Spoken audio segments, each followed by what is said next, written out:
Inawezekana haujaokoka.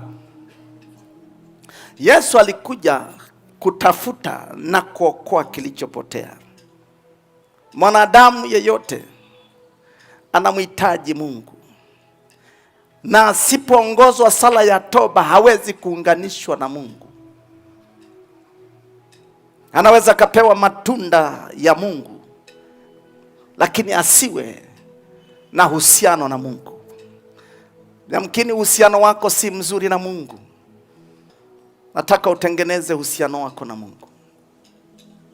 Ndio maana wana wa Israeli walipokuwa wanatoka Misri, cha kwanza walifanya ishara ya uhusiano wao na Mungu. Hata kama wao ni Wayahudi, waliambiwa chinja mwanambuzi ama mwanakondoo, na kila mtu nyumbani kwake waliweka kwenye miimo yao damu. Ilikuwa ishara ya Yesu kuja kumwaga damu yake pale msalabani. Na lengo la Yesu kumwaga damu yake, alimwaga damu yake ili kila mtu amwaminie aweze kutakaswa dhambi zake kwa njia ya kumkiri kama Bwana na Mwokozi.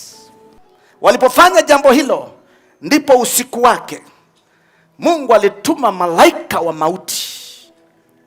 Aliangamiza vizazi ama wazaliwa wa kwanza wa kila kitu Misri. Wazaliwa wa kwanza wa wanadamu, wazaliwa wa kwanza wa wanyama, wazaliwa wa kwanza wa mifugo, na kila kitu kilichokuwa mzaliwa wa kwanza. Wana Israeli walipona kwa sababu walitengeneza kwa ishara hizo na Mungu. Yesu alimwaga damu yake ili kila muamini asafishwe dhambi zake. Na dhambi mojawapo ni kwa sababu watu hawana Yesu ndani ya mioyo yao. Wanaweza kawa na matendo mazuri lakini huna Yesu ndani ya moyo wako. Unaweza kawa ni mtu mzuri lakini huna Yesu ndani. Unaweza kawa ulikuwa umerudi nyuma kwa sababu ya mapito uliopita. Nataka kwanza nikuunganisha na Kristo. Kwa hiyo unaweza kuchukua hatua pole pole ukaja hapa madhabahuni. Kazi yangu ni kukuunganisha tena na Kristo. Biblia inasema tumepewa neno la upatanisho kukupatanisha na Mungu. Ninakusubiri, njoo mpokee Yesu awe Bwana na Mwokozi wa roho yako. Wakati umesimama hivyo, adui asikuzuie roho yako. Roho yako sio mali yangu wala sio mali ya dini yako. Roho yako ni mali ya Mungu.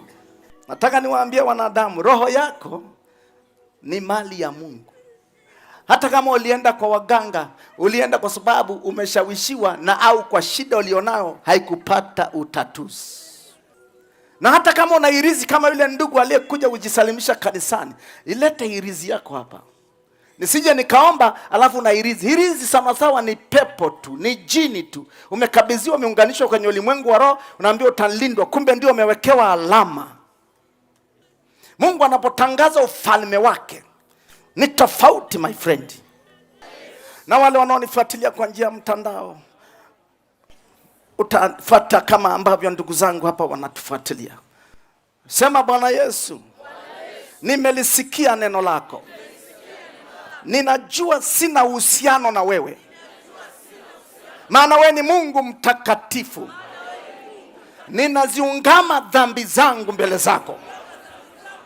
Naomba unisamehe dhambi zangu ninazozijua na nisizozijua. Na kutoka siku ya leo, kutoka sasa, lifute jina langu katika kitabu cha hukumu.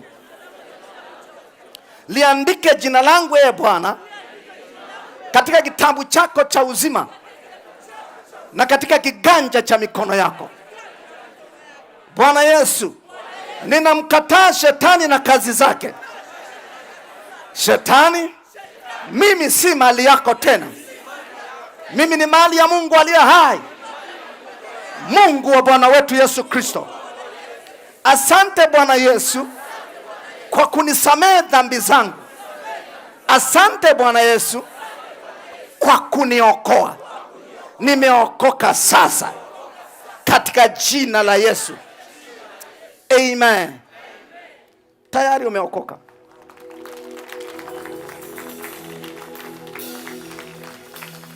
Sawa sawa na kitabu cha Yohana sura ya 14 mstari wa 5. usirudi kutenda dhambi tena. Kama kanisa lako ni lizuri, lina nguvu ya Mungu, la kiroho, endelea. Kama una kanisa, ukisharudi uende kanisa la kiroho. Amina. Hebu sema amina. Kwani kanisa la kiroho mahali Mungu anapojifunua kwa watumishi wake.